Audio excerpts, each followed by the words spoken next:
Est-ce que vous saviez qu'il y a des gens qui analysent le sport? Sur Radio Clédou, il y a des journalistes qui vivent et font vivre le sport.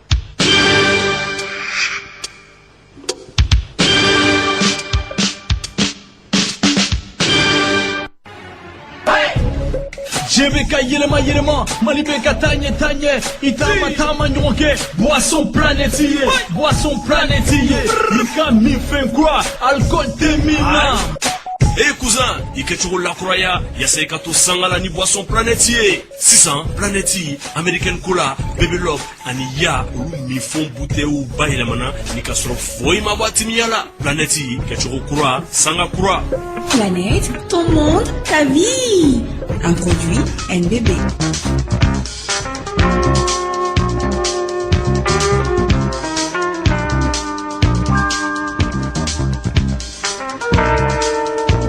Sangatan ani woro o dalimbe nege kanyatan ani sabakano e 13h. Biye tarataye octobre kalo klimukan ani flasamba flani tani kononton Clédou Sport ni akene siglenye.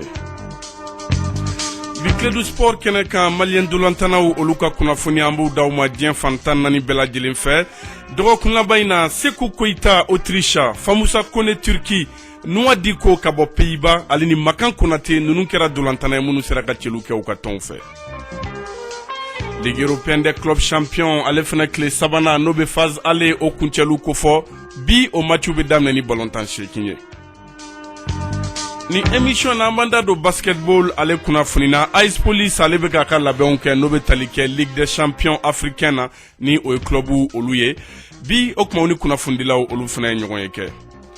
Aywa manda do anga équipe nationale U23 ale fana kanga labon sabati kata kan keneka regroupement me damne nalama bashike juma nata limano nimna ke anga biklegana bakrubawe abu chote touré bolobe technique la Jibril Kaba Nana Samake Suleiman Koulibaly Soule Sekou Kone kakuna fununa se.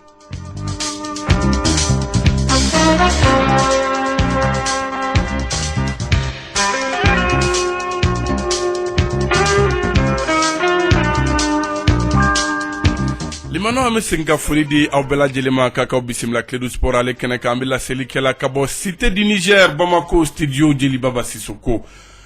91.2 Moptika au Radio Sagan ambe folidu bela jelema kunikli Jibril Kaba nikle so wa wele mala tano somo kon basité yakene alhamdulillah gato kan ça va ba Masasi ko kanwa alhamdulillah ça va bien dondoni d'accord Nana Samake? Oui, c'est vous. Banana. Date au gaya? Ça va. Sinon, on va devenir là. Ah, ok. Sule, Nana Toino. Wallah. Abilama. Amunekila. En Sule, t'as. Sule, elle a devenu quoi, donc? Avec la gagne, Sule, bon, on a quoi, gâteau ou wargo. Oh, tcho. Hein? Ah bon? Où Kakma. Aïe. Ok. Ana fatigo mina ambe foli di antirkena barake nyogon Sidi Maiga donc yelen comme Sidi ale ba en fait en commençon kono Sidi Maiga c'est vous connaissez mon petit ka Sidi basité bashi foitana kon bas atoko inyuma nana na kuye jume bon nana basketball kama mais nin kene kon kambi na kuma championnat 5e journée min na ke mopti sabana ni sobe aywa d'accord donc ni kunye mopti ka Sidi ale kuma kanya boraka mais 600 ambe folidi au bela jelema ambe tourche Abou Touré ale fanfɛ anya fɔ cogo mina malien dolantana ka kunafoni amanda dolla ko dawma ladriya kono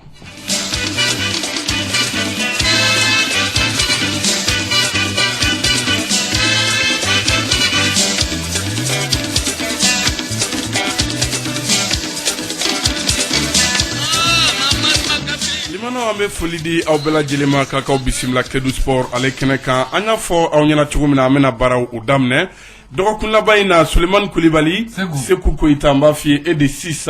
a ka celu wɔrɔnan sɔrɔ ka don Autriche Famoussa Kone Turquie ale fana ye celu kɛ Noua Diko Pays-Bas fo ka taa se Makan Konate Indonésie donc nunu sera ka celu gosi week-end tɛmɛnen an bɛ baaraw daminɛ ni France championnat n'a bɛ wele ko Ligue 1 donc ale ballontan kɛra ni week-end na tile 10 o kundo o kɛra sababu ye Olympique Lyonnais ale ni Dijon olu kɛɲɛna ɲɔgɔn na fila ni bin fu ani fu Lyon fanfɛ Youssouf Kone ale tun bɛ bande touche o sanfɛ o kuma o bɛ hakili jigin Sako la Golobugu la n bɛ foli d'a ma k'a ni tile Sule ko n'a Yusuf Kone tɔgɔ fɔ dɔrɔn c'est à dire Yusuf yɛrɛ de ka d'ale kojugu ay kɛlɛkɛcɛ fana don ko ni ka d'ale n'i y'a ye dɔrɔn yɛrɛ ba kɛlɛkɛcɛ don o kuma an bɛ Sako fɔ Golobugu la ani lasida k'u bɛɛ ni tile Yusuf a tun bɛ bandi touche k'a ma joué ni match la Stade Reims ale ye sebaya sɔrɔ Montpellier kan 1-0 Reims fan fɛ Moussa Doumbia Tchiko a kɛra titulaire sanga 78 a autant ka bɔ k'a jɔyɔrɔ di u ye sebaya sɔrɔ 1-0 o kuma Metz ale ni FC Nantes Metz fana gagné 1-0 ni Metz ko fɔra an ka malien joueur 3 bɛ yen nka 2 de jouera Mamadou Fofana Nojo sanga 90 ale y'a tan Adama Traoré Nos a fana sanga 90 tan nka Adama Traoré Malouda ale kɔni ma match yɛrɛ tan ɲinan fɔlɔ a ma ye kɛnɛ kan FC Nantes fan fɛ malien joueur ye 3 fana ye Khalifa Koulibaly Khalifa Jan ale kɛra titulaire ka bɔ sanga 81 na o waati Moula Wage a fana kɛra titulaire nka ale bɛ carton bilenman ta sanga 62 ale bɛ gɛn o défenseur ta la kodi surtout axe kɔnɔ 62e minute maintenant Charles Traoré ale ma ye kɛnɛ kan ka d'a kan ale bananen don Amiens ale fana déplacera ka taa Nîmes fɛ yen Flanibin 1-1 Amiens fan fɛ Bakay Dibassi sanga 90 ale y'a sɔrɔ ka tan nka Fuseni Diabaté le jeune Fuseni ale donna sanga 66 na o waati donc Stade Rennais ale ni Monaco tun bɛ ɲɔgɔn na Monaco gagné 3-2 ni Rennes ko fɔra Amari Traoré sanga 88 a autant ka bɔ k'a jɔyɔrɔ o di donc k'a fɔ ko Marseille ale fana tun bɛ ka Strasbourg o bisimila Marseille gagné 2-0 ni Strasbourg ko fɔra Zoï Lucien Peradic sanga 82 waati ale fana donna ni match la Strasbourg fan fɛ les 8 dernières minutes a ye o sɔrɔ ka tan France Ligue 1 10e journée ni ye o kunnafoni ye Sulemani Kulibali Seko an bɛ to France hali donc k'a fɔ Ligue 2 ale fana 11e journée o dolanciw kɛra 3 ale seba sɔrɔ a ka so Lema kan 2-1 3 fan fɛ sa Abubakar Kiki Kuyate sanga 50 ani sanga 7 ale o tan ka bɔ ka jɔyɔrɔ o di Ajaccio ale ni Nancy o dolanci banna 0-0 la Nancy fan fɛ sa Malali Dambele donc ale fana donna sanga 40 ani sanga 7 na o waati Nancy ale fan fɛ Châteauroux ale bina ka so min ye Paris FC ɲɛkɔrɔ 1-0 mun ye Châteauroux fan fɛ Cheikh Fantamadi Diarra bɛnkɛ donc a ye sanga 46 tan ka bɔ ka jɔyɔrɔ o di Lens ale ni Auxerre olu dɛsɛra ɲɔgɔn na 0-0 Auxerre fan fɛ sa Birama Touré sanga 90 ale sɔrɔ ka taa sur le Birama Touré c'est l'un des Maliens min ka tan jeu ka ca ni bɛɛ ta ye ko k'a ye sanga 90 tan pour que ka tan jeu ka ca titulaire tɛ dɛ 90 minutes a b'a tan match bɛɛ 11 journées 90 minutes Birama Touré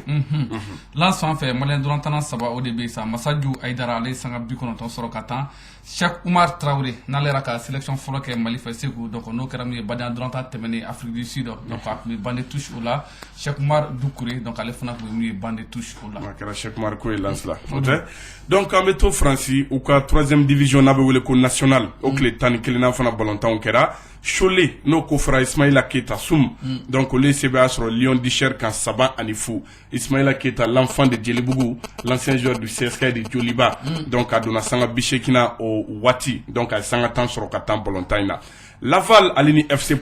Pau kɔni gagné 1-0 ni FC Pau ko fɔra Alassane Diaby binational do donc sanga 88 a autant ka bɔ ka place o di Villefranche n'o ko fɔra Mohamed Guilavogui l'ancien attaquant de Yolin Olympique donc olu ye sebaya sɔrɔ Gazélec Ajaccio kan 2-0 Guilavogui a donna sanga 46 na o waati donc tile 11 kɔnɔ a ye match 5 tan ka se ka celu 1 o sɔrɔ ka don donc Bastia Borgo n'o ko fɔra Cheikh Mohamed Chérif Doumbia Jean de Makoun donc olu ni Red Star u bina u yɛrɛ ka so 1-0 nka Makoun donc o kuma an b'a fɔ a ye sanga 90 fana tan donc 11 journées 11 matchs a y'a bɛɛ lajɛlen tan Cheikh Mohamed Chérif Doumbia Jean de Makoun France 3e division o ka ɲi Seku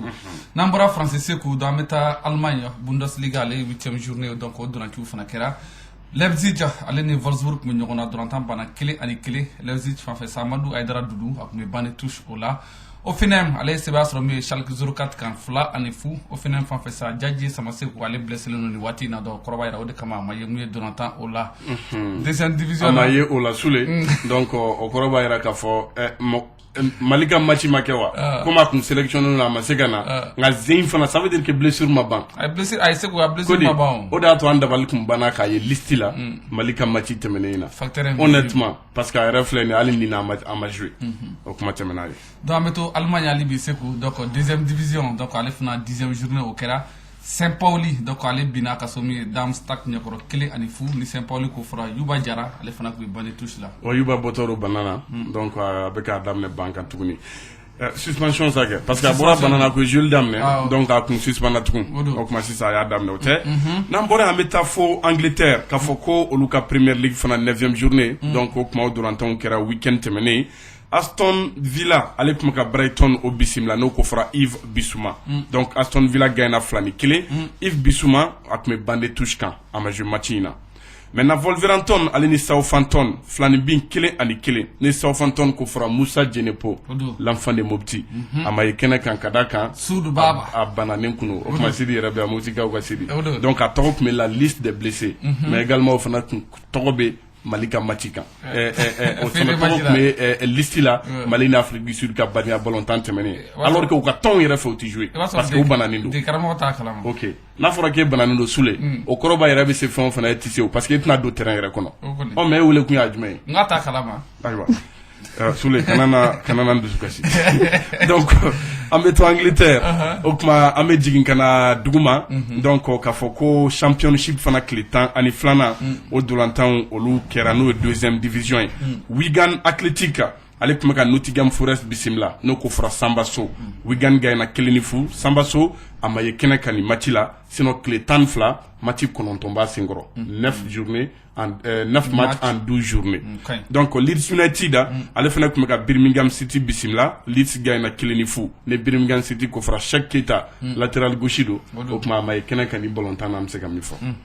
c'est na ko nambora sambeta Belgique ni watina luko championnat luko Pro League ale 11e journée kera Cercle Brugge ale bina kaso Charleroi nyakoro saba ani fu Charleroi kono fanfama fo Adamanyan gele baba kan parce que amayene dulantaina ame 11e journée là Adamanyan ye matin nani de temps depuis bora là antado mindo non seulement ate ke bankan mais ate 18 la koy donc Cercle Brugge fan fait ça combien ngesa ruminenga sanga bi kono to ale sorokata sule afana ka man sinsin akan sanga bi kono to ayatan ça fait 11 journées 11 matchs aya bela jelenta kwa mengi san Romanique anuma repeti ni mise bolontana lala nundo obse ka laje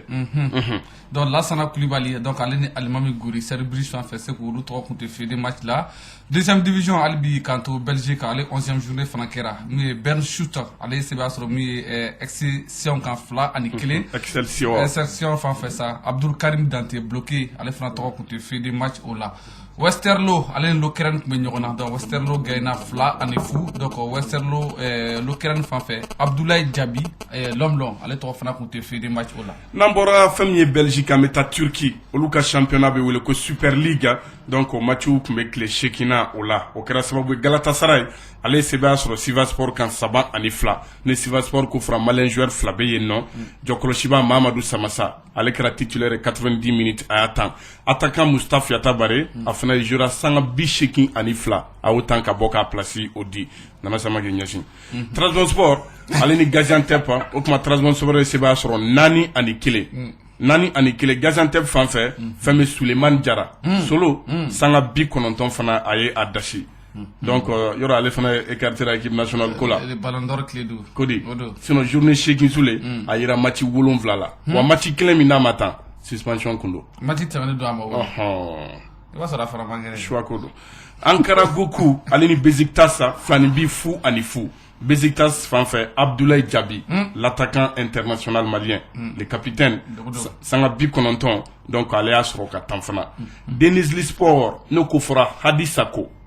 Adi ale bina fɛn min Fenerbahçe ɲɛkɔrɔ flani kelen Adi kɔni sanga binani ani sanga wɔɔrɔ tan Adi kɔni Adi mina match bɛɛ la koyi nka ne ma Adi nka fɛnba ye o nata kɔni mina sanga binani wɔɔrɔ awɔ choix ko don c'est que donc ameta ato ameto Turquie soule parce que 2e division fana tana o kuma 8e journée là ça Kessioren Goku Famoussa Kone l'ancien joueur de la Jeanne d'Arc ko kuma ko soni clé Famoussa o seba soro Bali Kezir Sport kan keleni fu no ye Ali Malika tonye a bini kele Famoussa Kone de adongo a sanga bishegini kononton tan mai bindo 45e minute 8 matchs en 8 journées ni aka bi flananye a fɔ ninnu bɛɛ tɛ se ka lajɛ joli ko tɛ wa 8 matchs 2 buts mais 8 matchs en 8 journées est-ce que les fédérations bɛ ɲɔgɔn kalama o tuma Balikezi sport fan fɛ Ali Male sanga 69 waati ale donna donc a donna deuxième mi-temps kɔnɔ Ataï Sport ale ni Adana Demir Sport Amirou Traoré du donc du ninnu battura en déplacement 2-1 nka sanga 90 o tuma a ye a sɔrɔ ka tan Adana Sport Moussa Bagayogo Super Baga o tuma u ni Istanbul Sport u ye 2-2 kɛ 2-2 Super Baga donna sanga 77 waati ale fana a bɛ U23 fɛ non a bɛ U23 fɛ an bɛ waati min na normalement a kan ka convocation sɔrɔ n'a bɛ nataw la kɔni caman y'i ta sɔrɔ juma dɔ regroupement kan ka daminɛ o ye awɔ na kow sigira sen kan Sule o ko ye Turki ta ye Segu n'an bɔra Turki an bɛ taa fo Iran donc olu ka championnat bɛ ko Persian Golf ale 7e journée o kɛra Machine Sazi donc ale bina ka sunu ye Folad ɲɛkɔrɔ 3-2 Folad fan fɛ sa ballontan dɔ bɛ ni malien do Moussa Django Koulibaly Cɛba l'enfant de Koulikoro sanga 90 o sɔrɔ ka taa. Ni y'a ka premier match yɛrɛ ye a kun championnat daminɛ gɛlɛya tun bɛ a kan ni 7e journée donc blessure kɔni banna a y'a daminɛ sisan stade malien dolantana kɔrɔ o kuma Sule Django ka ballontan yɛrɛ ka di ne ye. Mais Segu kamalen dafalen do n'a bɛ i ka axe kɔnɔ assurance don honnêtement. Donc k'a fɔ fɛn min ye Iran an bɛ taa Autriche Bundesliga autrichienne donc ale fana tile 11 matchiw olu kɛra Sturm Graz ale ni Red Bull Salzburg 2-1 ni Salzburg ko fɔra an ka malien joueur 2 bɛ yen Mohamed Kamara camancɛ a kɛra titulaire Mamourou sanga 70 ni sanga 1 a y'o tan ka bɔ ka place di Sekou Koita ale kɔni sanga 90 donc ale y'o sɔrɔ ka tan mais sanga 90 na ale de ye o kuma Red Bull ka 1 don sanga 73 2-1 ni 1 ale Red Bull ka 1 don la fin de Kita o kuma 7 match 6 buts Sekou Koita match o match U23 a ka labɛn a ka segin an bɛ k'a kɔnɔ d'accord o kuma Tirol ale ni Atberg sɛbɛn y'a sɔrɔ 1-0 ni Atberg ko fɔra malien joueur 2 bɛ yen Bakary Nimaga sanga 90 ale y'a tan fɛn min Amadou Dante ale ma ye kɛnɛ kan min tun bɛ junior fɛ sisan yelen dolantana ye donc ni défenseur latéral do fana voilà donc ale ma ye kɛnɛ kan a yɛrɛ ma match tan fɔlɔ o kuma fɛn min ye Rendorf Altak n'o ko fɔra Ousmane Diakité Xavi olu ni Admira tun bɛ ɲɔgɔn na u binna 4-1 nka Ousmane Diakité Xavi yɔrɔ b'a dɔn ale man kɛnɛ a yɛrɛ opéré la donc voilà sen na o kuma a ma ye kɛnɛ kan sinon 11 journées ale tun ye les 9 premières journées a match bɛɛ tan 90 minutes donc depuis a banana sisan o kuma a ma ye kɛnɛ kan an bɛ se ka min fɔ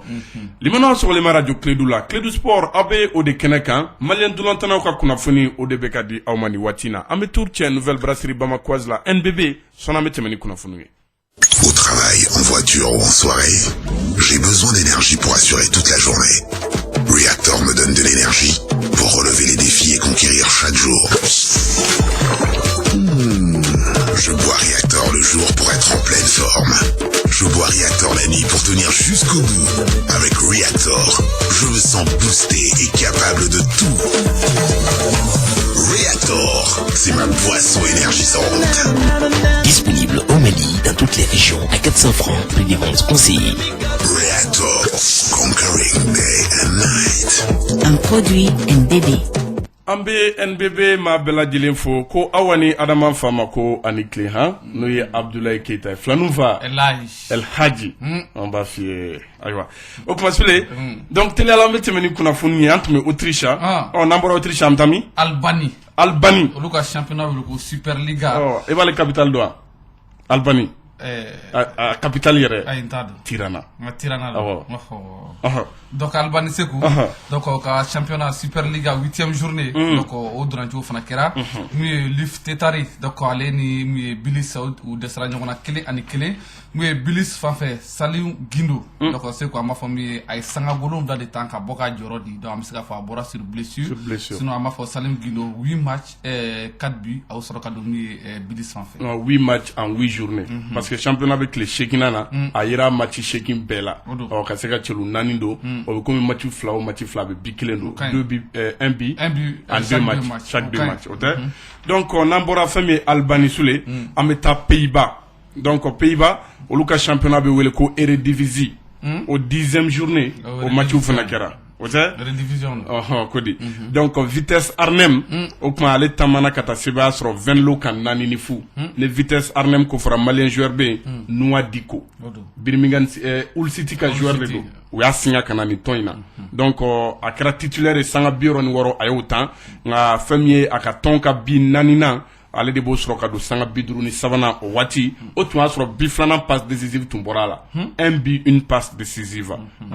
Noa Diko donc ni kun y'a ka match 5nan ye a b'a ka celu filanan sɔrɔ ka don tile 10 kɔnɔ tile 10 donc 5 matchs 2 buts marqués Noa Diko. Donc c'est quoi ma kuncɛ ne fan fɛ donc ni an bɛ taa fo Azerbaïdjan donc olu ka championnat bɛ ko Primera Liga golfu boy golfu kɔnɔna ye dɛ olu ka capitale o de ye Bakou donc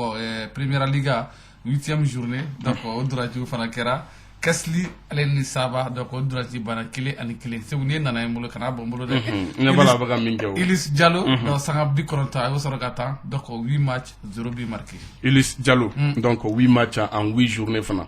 championnat bɛ tile 8 na a y'a tile 8 bɛɛ lajɛlen ta n ka matchlu sɔrɔ ka don fɔlɔ ale bɔra Joliba sele yan nɔ o tɛ a k'a jija kosɛbɛ n'i y'a lajɛ ale ye a tɔgɔ Maliano Congolais o tɛ a b'a bɛɛ fɔ a yɛrɛ jumɛn na ko ni national y'a wele k'a ni boli de bɛ na fa ye malien ba ye congolais donc an bɛ to kunnafoniw kɛnɛ kan an tun bɛ min an bɔra Azerbaïdjan an bɛ taa Indonésie Jakarta o y'a capitale ye o y'a capitale ye Jakarta dɔ ani bɛ hakili jigin tɔgɔma na ala ka hinɛ la Sekou Kamara Makarti Jibril Kaba ale tanyana ni dugu la kun bɛ denmisɛnnin min tun don a bɛ se balontan na a jouera min équipe nationale fɛ donc club caman fana yɛrɛ kɛ a formula a y'a ka balontan daminɛ min ye Badima la donc an b'a ka fɛn dɔw labɛn peut-être an bɛ sɔn ka mémorial dɔ k'a tɔgɔ la commune 4 kɔnɔna la donc ani équipe minnu jouera yɛrɛ bon an bɛ jateminɛw la fana a jouera équipe minnu fana la an bɛ jateminɛ la ko i b'a dɔn saison fana serrelen don voilà fo ka wo dɔw de ɲini fɛn bɛ se ka don wo minnu kɔnɔ. Ok n'ala sɔnna donc an bɛ to Indonésie k'a fɔ k'u ka championnat fana tile 23 matchw kɛra o kɛra sababu ye Persipura n'o ko fɔra Mamadou Samassa attaquant Mamadou Samassa olu ni Arema FC Makan Konate u ye filani bin kɛ 2-2 o kuma fɛn min ye Persipura fan fɛ Mamadou Samassa ale ye sanga 24 tan a bɔra sur blessure donc tile 23 ale ye match 13 tan celu 1 a y'o don maintenant fan dɔ in fɛ Arema FC Makan Konate match bɛɛ tan l'enfant de Kati u ka bi 2 la ale ye premier but don sanga 75 na o waati o bɛ kɛ sababu a b'a ka bi 12 don championnat kɛnɛ kan 12 buts en 22 matchs Makan Konate match 2 bi 1 fana ye voilà donc 12 buts en 22 matchs wasula i b'a ka qualité dɔn balle arrêté coup franc ninnu man b'a fɛ a bɛ coup franc da dɔrɔn a b'a bila celu kɔnɔ o kɔni o y'a ka point fort ye voilà donc an fana an y'a ka kuma ɲɛfɔ nka choix bɛ dege karamɔgɔ fana bolo sinon denmisɛnnin min don ale mɛnna la meilleur joueur ya tɛ meilleur buteur ya tɛ a ye ni trophée bɛɛ ta dans le passé san o san a bɛ confirmer Makan Konate n'a bɛ ballon tan oui a b'o yɔrɔw la n'a bɛ ballon tan ni waati in na Indonésie Arema FC fɔlen furu ye donc an bɛ to kunnafoniw kɛnɛ kan n'an bɔra Indonésie an bɛ taa Oman na Oman olu ka capitale bɛ wele ko Muscat donc ko Mascat dugu in na ale bɛ Moyen-Orient de o kuma arabuw tɛ wa Professional League 5e journée Sowar Club Idrissa Traoré Essien olu ni Al Nada o kuma u gagné 1-0 Essien ninnu nka Essien ma ye kɛnɛ kan kana ɲininkali kɛ koyi carton kun don awɔ carton 3 tun b'a bolo ale tun suspendu don yɔrɔ Essien fana ka carton ta mais Seku cɛmancɛ fana n'a ye cɛmancɛ la a bɛ bɔgɔ de nɔni o de bɛ na ni carton ko ye a ma ye kɛnɛ kan ka d'a kan a tun suspendu don sinon an b'a fɔ 5 journées a tun jouera 4 matchs la donc 5e journée a ma joué carton kun b'a bolo o tɛ non citoyen y'a ka match laban minnu ye a bɛ k'a yɛrɛ sɔrɔ dɔɔni dɔɔni ko de o kuma n'an bɔra Oman an bɛ n'an yɛrɛ fɛ yan farafinna Maroc Botola Pro 4e journée Farderaba Abubakar Ibrahim Tunkara olu tun bɛ ka Rapid Wrexham bisimila donc 2-0 ka taa Farderaba kanuna n'o ye Maroc sɔrɔsiw ye o kuma Tunkara a sanga 68 tan ka bɔ ka place di o kuma Zine Mara ale ni ale ni Olympique Safi ale ni Olympique Safi Johnny Olympique Safi Zinemara. Tego. Akala ke Burtano ka Tento. Sule ni masaka to ba ka maro Jibril ka ma jate. Ko ma jate. Segu. Murtan ka joueur do de duna. E joni mala Sule ma so jori to fo. Ni ato Jibril afoni mandi. E nen mala. Amai. Nen te me atro. Nen ta nen no. Jibril fola. B O D A. Atro de oui. Oh aduna Sule ma ko aka. No me Sule me ten changement forme na ko. Attends c'est fa afoni mandi. E da atro da wa. C'est moi afoni mandi. I know ni ma me ame position na c'est bon manangana no ato aba jam fo ay dal dalo dron ko yara te bi se ga to fo parce que même en fait ne je demina boso sisa ni ki ba ka fini kura to fo na ni de do me ba fo to ka fini kura na yi fini kura do to ko min bala na ni de do ma bi fo to do an ni do voilà très bien voilà to do on a ni to na ndra fo Sidi di doni kan wani fo ça se ko ka fini akana ngo se ko andu dam se ko andu dam abe famu ça dit ay nen tabe ni to do dra fo no de fo so ko ne a che to be dam ni B O D A Dave Lado ntamena we Dave Lado d'accord au flam ntamena anga watiba no fe Zinemara ni Olympique Safi ole flan bi ke clinique ame Maroc championnat 4e journée kenega Olympique Safi fanfen ti Amadou Samake okuma aduna sanga bidrunu worona wati deuxième mi-temps ti Amadou Samake ale ma boyere Allah kana stade lawa kasro ka Maroc ote Olympique Club Kourigba Youssouf Traoré Chon Julba se dolantana koro ani Black Star olu ni fils de Rabat flani bin ke keleni kele Youssouf kera titulaire a yɛrɛ senya sama dɔɔni o y'a labɔ sanga biɔrɔn filana nga y'a labɔ da mago b'a la convocation o kuma a bɛ komi o sɔrɔ bɛ a kan ka na ale de ye an ka U23 jalatigi ye Youssouf Traoré o kuma a bɔra sanga biɔrɔn filana sinon Mamadou a bɛ ka commencer k'a yɛrɛ sɔrɔ donc o kuma fils de Rabat fan fɛ Mahamadou Ndiaye Baroufa ale tɔgɔ tun tɛ feere match la donc ni tu ye fɛn min ye Maroc kɔ u ka Botola 2 fana 5e journée match olu kɛra Shababa Mohamedia n'o ko fɔra Mahaman Touré Ronaldo a tun bɛ bande touche la u ye sebaya sɔrɔ Wydad Defense kan 2-1 donc o kuma n'an bɔra Maroc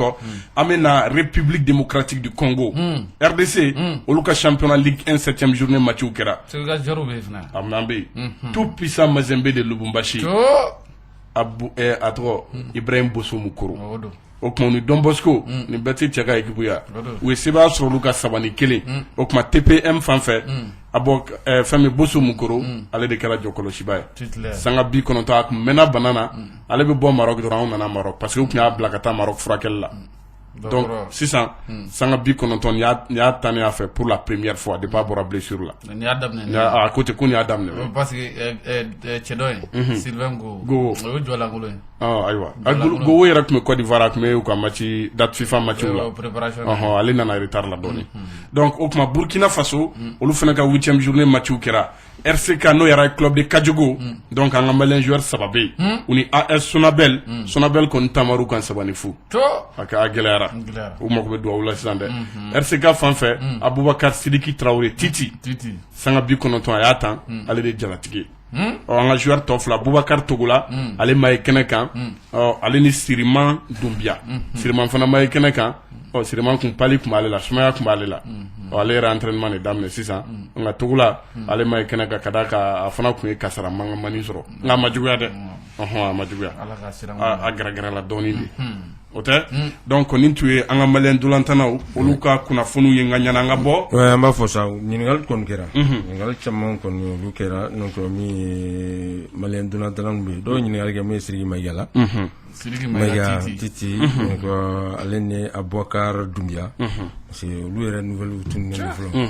fɔlɔ Sidiki Mayiga ani officiellement ne tɛ nin fila si ka club dɔn voilà o y'a to n ko nouvelle tununnen Abubakar Doumbia mun bɛ yɛrɛ la yen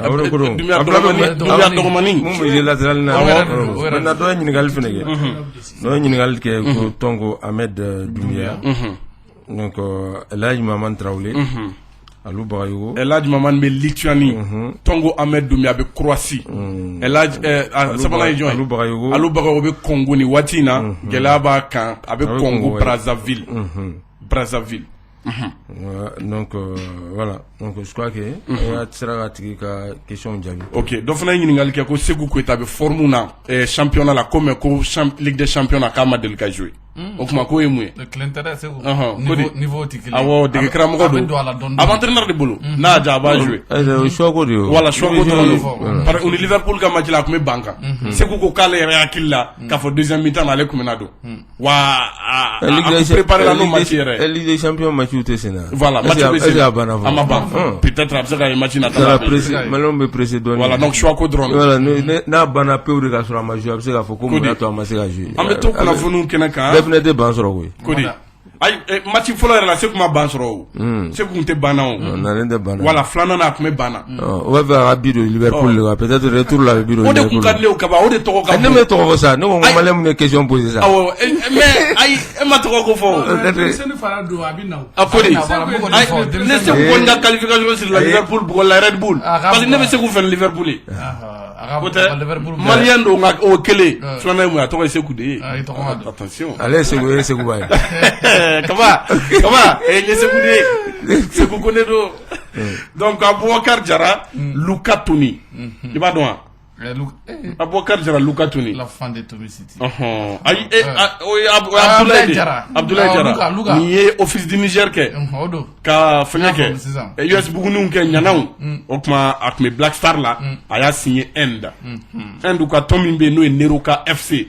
2 ans de contrat. A y'a bolonɔ bila sɛbɛn na o kɛra kunu. Donc 2 ans Aboubacar Diarra Luka Toni. Donc o kuma an bɛna a fana lajɛ. O ko cogo kelen na Ousmane Diawara défenseur do ale fana bɔra Black Star la ale fana y'a bolonɔ bila nin tɔn na Neruka FC u fila de y'a signé ɲɔgɔn fɛ donc an minnu ka évolution fana jateminɛ don n'a nataw la an Sule ko Ismaël Traoré international Kadi Cheikh Ismaël Traoré Koulibaly wa Traoré ko Traoré de b'a kan Traoré Ismaël Traoré international Kadi an n'o bila an ka ɲininkali minɛn kɔnɔ don nataw la international Kadi ne yɛrɛ kɔni hakili t'o la ko Kadi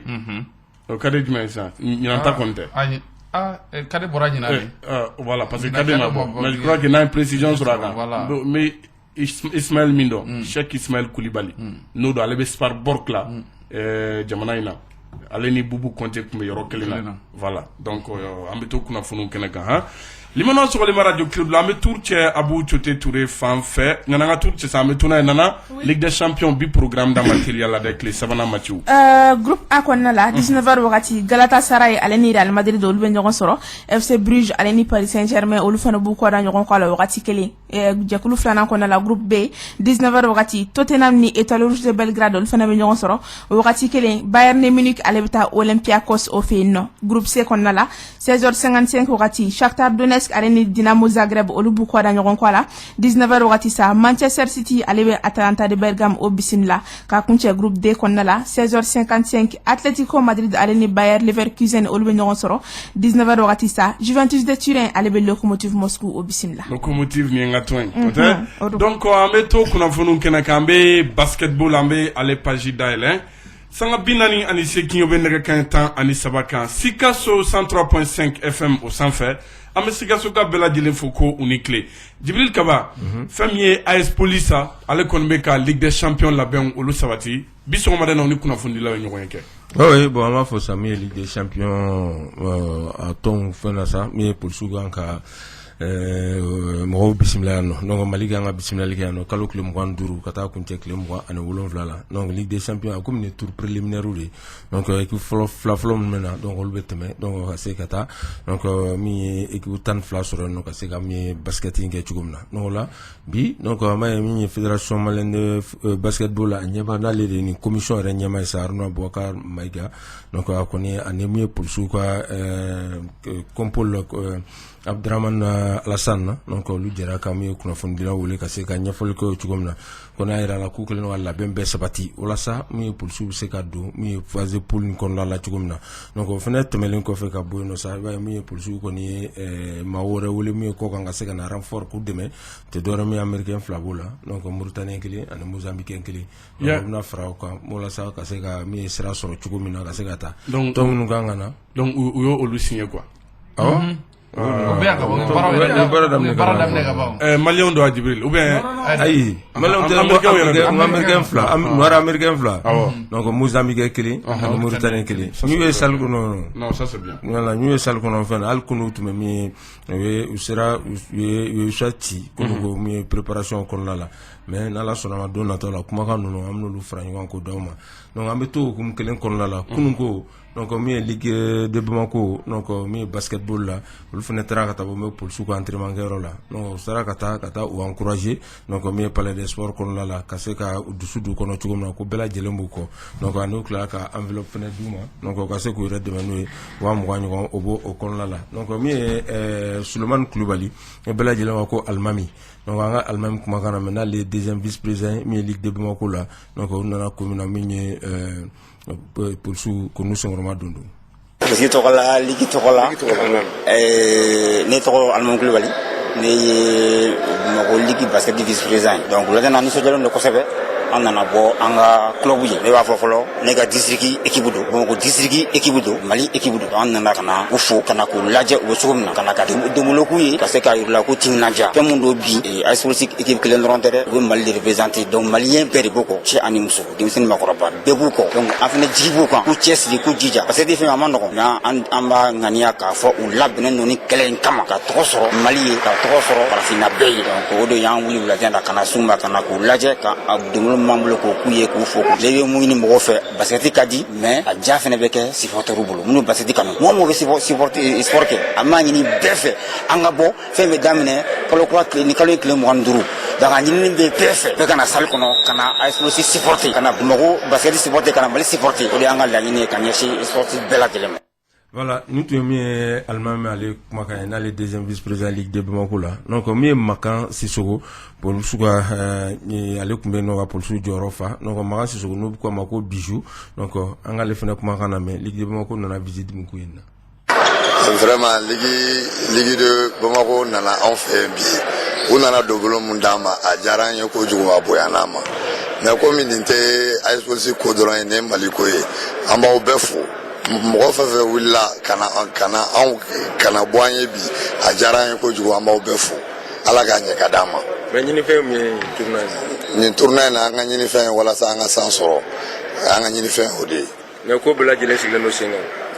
ko bɛɛ lajɛlen sigilen don sen kan an bɛ don min na i ko bi. ni fɛn wɛrɛ ma bɔ a kɔnɔ kɔni. joueur minnu fɔra k'a tun bɛ nalen an y'a ye Mauritanie tun bɛ retard la dɔɔni a sera yan o bɛ cogo jumɛn. an ka joueur naani fɛn fɛn sɔrɔ a bɛɛ nana a bɛɛ bɛ yan an bɛ don min na i ko sisan saba bɛ na jouer match amical la tɔ kelen an y'o bila kɛrɛfɛ o k'i reposer a naani bɛɛ bɛ yan. mun na b'i reposer. parce que 12 kan ka taa mais an y'ale bɔ a la komi u ka ca ils sont au nombre de 16 12 de bɛ ta pour que ka jouer mais minnu kɔni nana olu kɔni bɛ jouer. maintenant i bɛ mun fɔ mun ye population bɛ bɔ basket kanubagaw. Mali basket kanubagaw bɛɛ komi nin y'a siɲɛ fɔlɔ ye a ka organiser yan. an bɛ fɛ Mali baskɛtikɛlaw bɛɛ fɛ minnu tɛ basket kɛ o minnu bɛ basket kɛ fɛn fɛn bɛ taa sport ye u ka na anw dɛmɛ parce que anw dɔrɔn tɛ se dɛ Maliko de don. voilà Maliko de don donc maaw ka bɔ kosɛbɛ donc kalo tile 25 o bɛ juma don ma donc Mali ka match n'o AS Politique ka match bɛ 18h ye donc maaw ka bɔ ka taa min AS Politique singɔrɔma don don an tun famana kosɛbɛ donc min ye Ligue des Champions ou compétition africaine nous avons mis basket kunda donc depuis wati jan tɛmɛlen na donc an b'a ye joliba kɔni a y'a ta muso la o fɛ 2005 voilà mais polisiw fɛnɛ u bɛ fɛ ka fɛn kɛ pour que fɛnɛ bɛ don histoire la cogo min na voilà n'Ala sɔnna ma an ni Alusani wɛrɛ fɛnɛ ɲɔgɔn ye donc a kumana kosɛbɛ nin baara ninnu kan an bɛna kuma kosɛbɛ n'o nataw la ni basket in kan kosɛbɛ. ayiwa Djibril an bɛ basket page datugu teliya la an y'a fɔ an ka titre la k'a fɔ CAN U23 yɔrɔ Egypte kan ka o bisimila ɲani dɔgɔkun 2 nata in na déjà parce que a bɛ daminɛ novembre kalo tile 8 donc ka taa bila tile 22 la labɛnw kɔni bɛ ka sabati jamana bɛɛ fan fɛ les 8 pays qualifiés o kuma Mali o kuma an ye kunnafoni sɔrɔ cogo min na k'a fɔ regroupement a bɛna daminɛ juma don n'o bɛ bɛn nin kalo in tile 25 ma wa déjà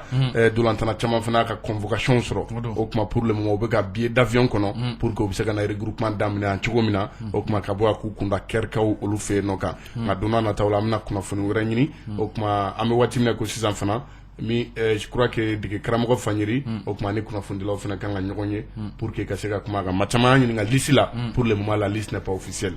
liste ma di an ma o kuma sisan n'Ala ma basi kɛ fédération kɛmɛ ka baara kura min sigi sen kan an bɛ sɔn ka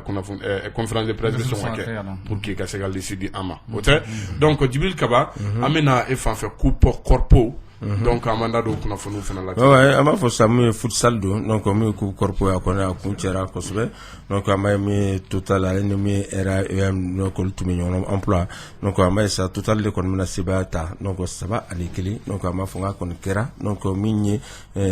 sewaba ye min ye palais des sports o kɔnɔna la o la donc a kun cɛli wagati min na an ye ɲininkali kɛ donc coupe corporative yɛrɛ maa min b'a o labɛn n'o ye Bɔkari Dunbiya n'o ye association don donc an ka yɛrɛ kumakan na mɛn nisɔndiya min b'a la deuxième édition in na. Alhamdulillah, bon vraiment deuxième édition, vraiment ça a été une réussite, vraiment Nyana organisation qui est trop Nyana, bon équipe on va vous remercier, surtout Total Mali et Sahel Emploi, donc on va vous remercier depuis au début, donc jusqu'à la fin, donc il y a vraiment bara ani sport c'est complémentaire, donc on doit encourager ce sport là pour que beaucoup d'entreprises puissent participer vraiment. Comment tu amènes à la fédération et à l'association? Bon, alhamdulillah, bon, nous sommes en phase de 6 ans. Donc, on est DNCFB pour parler là. Donc, pour la mise en place des bureaux régionaux d'abord. Donc, on a un bureau régional aussi. Donc, on a un bureau national aussi. Après, on a la fédération. On a demandé. Maintenant, c'est une compétition à édition Flana. Est-ce que Flana n'a pas sur le bon, on peut dire que bon, nous avons fait la cata fait donner. Follow tag la cata meninga. Bon, il y a un sponsor ou un faranga. Donc, quand tu as baraka, on va bara ou albi sponsor yaro baka foko be na de menda. Ce qui veut dire que va ira ka foko taranga be ka kala. Voilà, donc on m'a fait un peu mieux sans retard massa, donc on est troisième édition, donc là-bas on m'a respecté pour la fédération ni ligue ou ce qui est là. Inch'Allah. Abdraman Traoré, CST, allez président ba, donc maka sur les manasoulé. Pourquoi faut les plateau, mon bella dilema. Sidi Maïga, okuma nalama bashike wati konisira, na ya faut sauver quand la mopti non. Okuma d'accord. Pour mobiliser Kachuga Bega pour que Sabana. Observe Kuru Sabana. Aywa, d'accord. Nala sona dongrano barosi ni keneka ba wati konisira. Sauver Filidume Faruma. Kodi. Mauma ye aname biambe fulidi au bela dilema. Ama foko aka ambe sini. Bye bye.